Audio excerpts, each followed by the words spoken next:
Hi folks, you find me in the relative cool of my shed, although it is a bit humid. It's the hottest day of the year so far. Still, I'm going to go for a quick ride.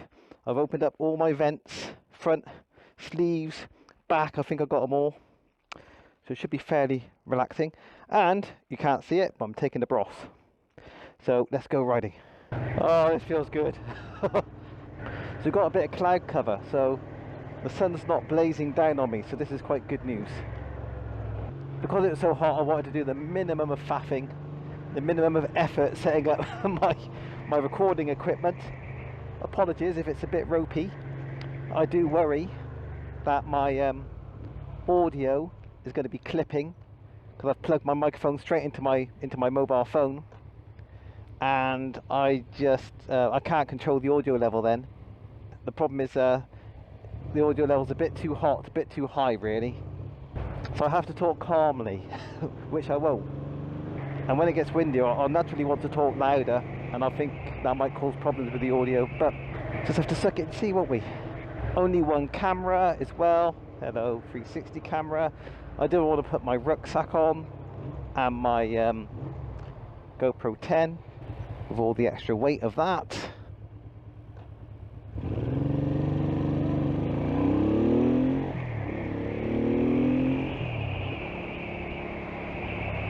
So it's just me, the microphone, the camera, and the Honda Bros. So I thought I'd get the old Bros out for a ride. I think pretty much the first time since I passed the latest MOT. And part of the reason for that is because I didn't want to manhandle my heavy BMW on a hot day like today. Even manhandling it around the back garden, getting it out the shed, would be an effort that I'd rather do without today. So I got the lighter bike. So you might have noticed, maybe, actually you probably haven't, I'll have to add a picture. I've got a fly screen in front of the clocks. Now I don't expect it to be effective in any way in actually screening the wind. But I thought, well, it only cost me £20, so I thought, why not? Secondly, I thought it'll go well with the belly pan that I've got on the bike now. I do plan a longer video talking about the belly pan. This is a Power Bronze belly pan that I've got on the bike. And initially, it didn't fit, or it didn't fit well. And I was very disappointed in that. And I went back and forth with the seller and with Power Bronze. And yeah, Power Bronze basically said, well, we don't think there's anything wrong with it. We don't know what the problem is. The seller I bought it from offered to give me a refund. But for a bike this old, there's so few options for, you know, accessories and mods. I decided to keep the belly pan and just try and work out what's wrong and try and make it fit. In the end, well, I eventually sussed out after like a couple of months of just being disappointed with this whole purchase, is that I had to put a bend, a couple of bends into the brackets that came with the belly pan, and then suddenly it fitted, and it fits quite nicely.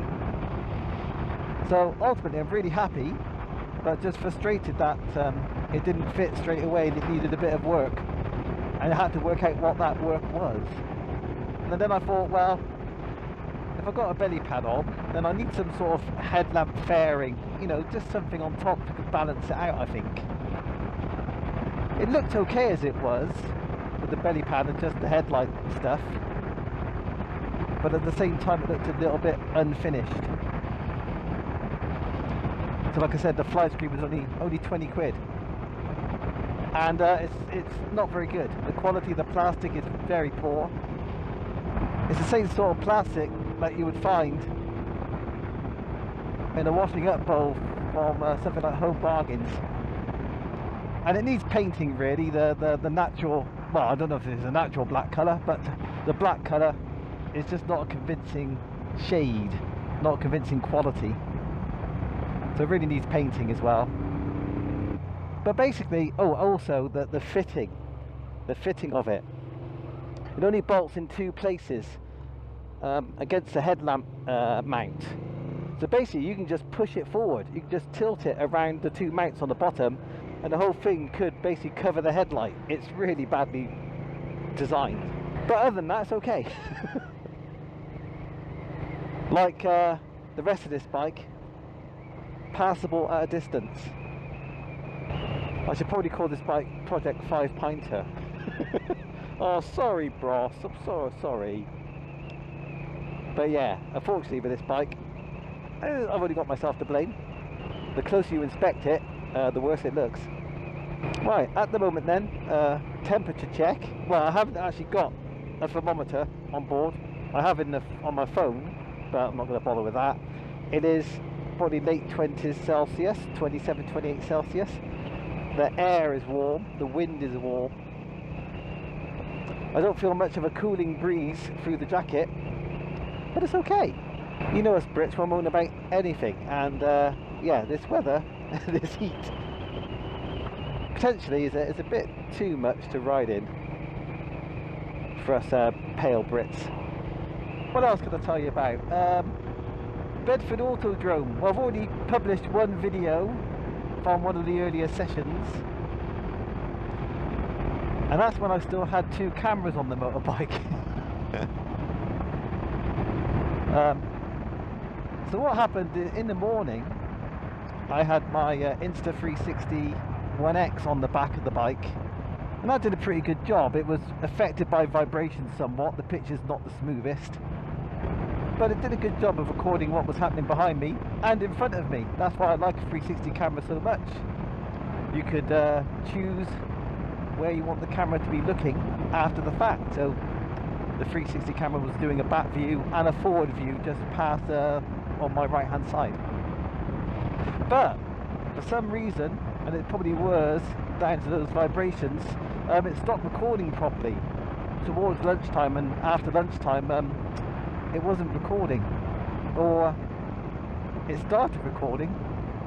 By the time I got back from the session, I'd found it stopped recording and the files were corrupt. So I had to switch to another camera, so I banged my Hero 9, GoPro Hero 9 on the back.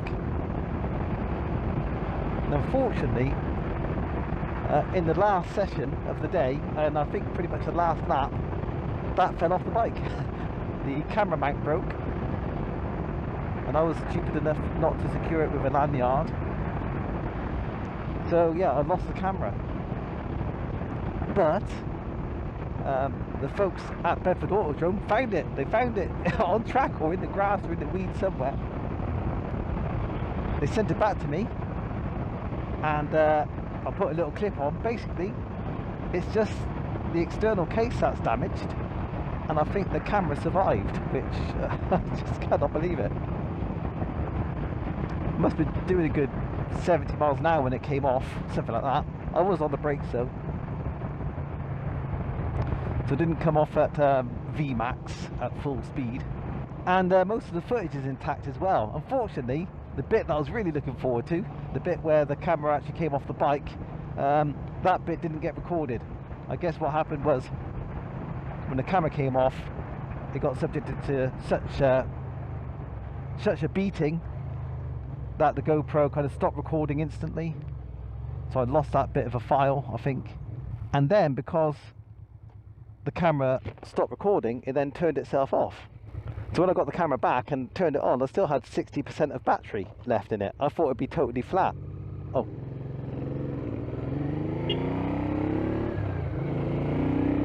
Very kind of you.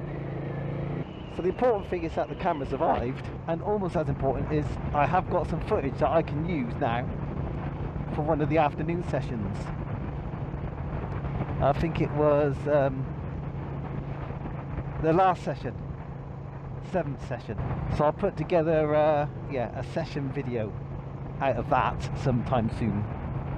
But so happy, so relieved I got the GoPro back, because that was the second camera I'd lost this year.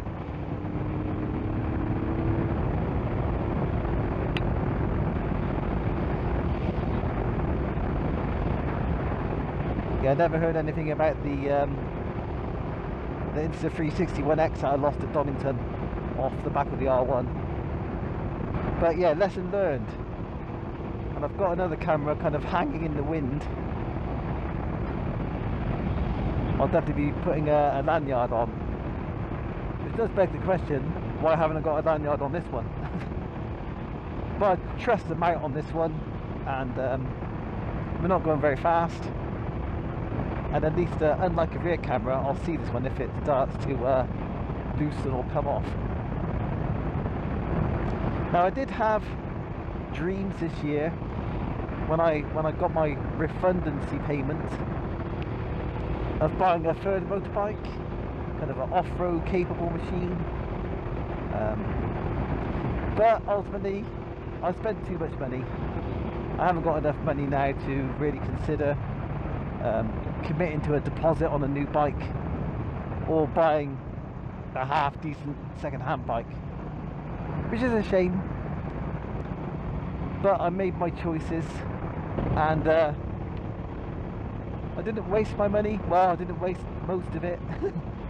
And so the thing I am happy about, very, very happy about, is my new shed. I'll probably put a little clip in the video now, and you'll see that it's big. Much bigger than the old one. Much more space now to do stuff. It's 20 foot by 10 foot, so approximately 6 meters by 3 meters. Much sturdier and much taller internally than my old shed. And my old shed initially I was impressed with, but as time went on I basically just ran out of space in that shed, and I dreamt of you know, a bigger shed, a good sized workshop basically to live in. I mean, not live in, to tinker in. And yeah, that shed fits the bill beautifully until I can afford a third motorbike. Then it might start getting a bit tight in there again. I'm just so pleased I got it, and I wouldn't have got it done this year if it wasn't for being made redundant. So in some ways I'm grateful for losing my job. Luckily, as you may know if you've seen another video of mine recently, I did lose my job, but then I got kind of re-employed doing the same job, exactly the same job, with the same clients. I was never actually unemployed. Very fortunate sequence of events there, to be honest with you, considering. Could have went a lot worse.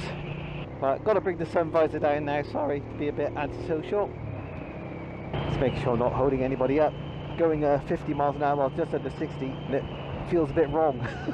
Feels like I'm going too slow.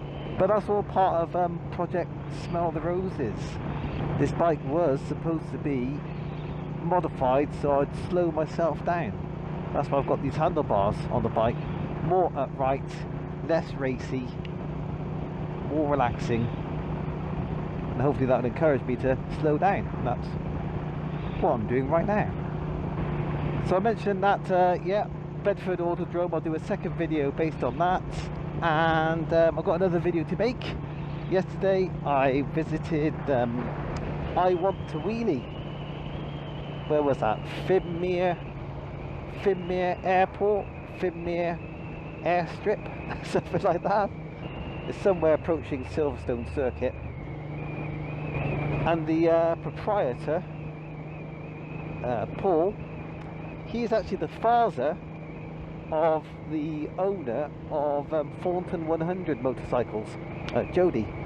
So I had a really enjoyable day yesterday, having like over 100 attempts probably at doing a wheelie. Yeah, I'll put a little review stroke visit video up soon on my channel. But I recommend it if you're nervous about wheelies or just not very good about wheelies, and you know you're missing something when it comes to the technique, then yeah, I recommend you get on the course, and Paul will show you what you're missing. The course I went on is kind of equivalent to a level 1 type course. Well, it's like an introductory course to understand the basic technique. So we're not about trying to get to the balance point of making, you know, quarter-mile long mingers down the road. Just get the basics under your belt and practicing. Practice. So hoisting a wheelie and then kind of trying to keep it up there needs to become a natural motion, a natural sequence of events. You can't really think it through. You can't tell your hand what to do because it just doesn't happen fast enough. By repeatedly practicing the same thing, it starts to become second nature. Your brain starts to understand what needs to happen, and then it becomes easier to do it naturally. So the point of the course is not to make you an expert. The point of the course is to explain what you need to know in order to get better at it. And from that point of view, it absolutely hit the spot. I know now what I need to do. I just have to try not to forget it and then practice it when I have the chance. Hopefully this guy isn't going to try and wave me past because I'm not really interested. This speed, chilling out for now, is just fine. And also good for the bike because we're not riding very fast. The more I do ride this bike, the more I realise there's some work that has to be done. I've said it before, but I haven't done anything about it, so I've got to say it again. I've got to do something with the front forks. They were supposedly refreshed and serviced and whatnot when I bought them, before I bought them, second hand obviously, for a 30-year-old bike. But yeah, they're not good. They dive too easily, they feel harsh, there's no quality about the front fork action at all. They are better than the original forks, but that's not saying much. So what I think I'll do this winter is buy some Race Tech Gold valve emulators, I think to give them their full name, or some equivalent units from YSS, and work out how to open up these forks and fit those little units. Yeah, so a fork service is on the cards for this bike, and I think I'm going to try and do it myself for the hell of it. With the back of the bike, I've got to lower the rear ride height. Back when I was trying to make this bike a bit of a cafe racer, not by modifying the bodywork, just with the stance and with the handling, I'd raised the back end and I'd dropped the forks like 10mm through the yokes for the triple trees. And now I've more or less reset the forks back to normal. But the back's too high. The seat is kind of sloping forward and pushing me against the tank, which I remember was not the case when I bought the bike originally. So back is too high, and luckily the rear shock is height adjustable. We just got to basically detach it from the bike, screw the bottom mount back into the shock and then refit it. And the shock's got preload and a combined rebound and compression damping adjuster, so it's fairly well equipped. So what's coming up in my world, which might end up on YouTube? Unfortunately, I've been really struggling recently because of my changeover in job. It's been a struggle to kind of book time off in the last few months. So bike reviews have really dropped off, and I know bike reviews, unfortunately for my channel, they're the ones that get the most views. So I'm not surprised if people have deserted my channel and stopped watching. I've got this Thursday and Friday morning off work in the coming week, so hopefully I can arrange at least 2 test rides with a couple of shops. Wow, and now I know it's quite warm because my temperature gauge has gone off the lowest setting. My temperature gauge, I think I've only ever seen it kind of approaching somewhere near the middle once in 7 years of owning this bike.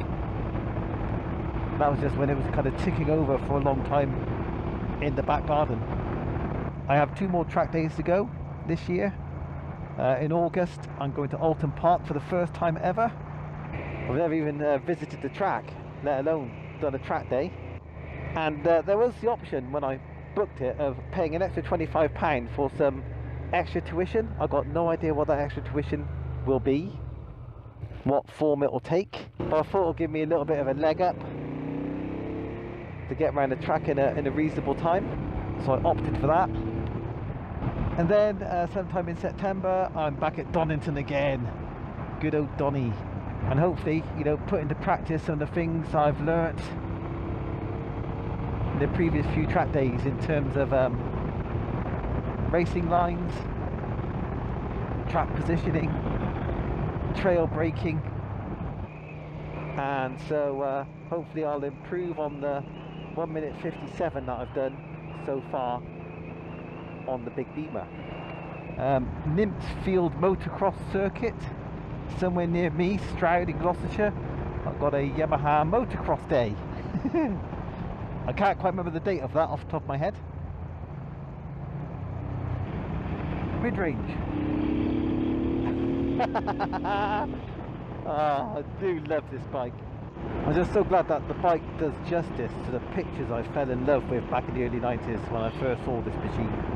Back then I didn't know that much about motorbikes. I loved motorbikes, but I didn't know much about them. I didn't have that much experience of a lot of motorbikes, so I didn't know what it would feel like. I just read every review I could on the bike, trying to imagine what it would feel like. And it doesn't feel like how I imagined it. Well, I think the main thing is just there's a lot more vibration than I expected, but that's something to do with the fact it's probably got over 60,000 miles on the clock. But generally it looks great, sounds great, goes well. It just gets me in the heart. Now I've got bigger space in my shed, by the way. There is another project I like to tackle on this bike, but frankly I'm scared, and that is to strip the engine down, because it feels rough. It does feel rough. I've said it many times. You rev it past 5,000 RPM, it does not feel very happy at all. So this engine needs some money spending on it. It needs some bits replacing, I'm sure. I don't know what. What do I need to check? Well, piston rings, see if they're worn. You know, the piston ring gaps, I suppose.